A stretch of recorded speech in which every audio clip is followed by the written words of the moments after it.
Well, as we all know, we have been wearing these face masks now for more than a year, everywhere you go and just about every person we meet. Tomorrow, California is allowing us to ditch the masks in a lot of places.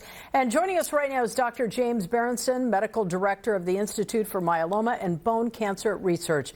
Doctor, thank you for joining us today. Thank you for having me. Now, as we mentioned tomorrow, the rules for masking up are changing. Are there places that you think we should still perhaps wear a mask other than maybe public transit, hospitals, schools, things like that? Yeah, well, be careful. Remember, there's a lot of people out there who, even though they're vaccinated, the vaccine didn't work. They're still at risk. It's as if they've never been vaccinated. So I would certainly hope that you'll be respectful of those people and not mock those who are wearing masks to keep themselves protected. What about mask shaming? I hope this doesn't happen. There's got to be a polite way to do it, but, you know, there's a lot of talk that this is going to happen.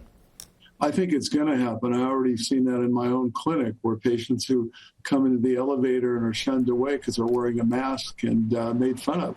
And I don't think that's great. I think these people really need to be respected. We've got to make sure they're safe. It's not their fault that they've got vaccinated and it didn't work because they don't have a good immune system. Well, you bring up a point. They got vaccinated. It didn't necessarily work. Are there some patients or some age groups or some groups that you would recommend they continue wearing the mask? Well, obviously, if you haven't been vaccinated, that's for sure. But even if you have and you have cancer, you may not have actually mounted a good response. If you have diseases in which the treatment is immune suppressive, like lupus, rheumatoid arthritis, the treatments we're giving are suppressing the immune system. Just what you need for that vaccine to work. That's a problem. Doctor, please correct me if I'm wrong, but I detect that perhaps you feel that lifting this mandate at this time is too soon. No, I wouldn't say it's too soon. I think we just have to be careful, respectful. I think that we also have to remember just because you've been vaccinated doesn't mean that vaccine's going to last.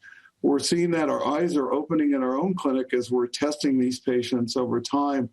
The vaccines may not stay effective, certainly for cancer patients and those on immune suppressive therapy, as for the rest of us. It may go away, and that's a problem.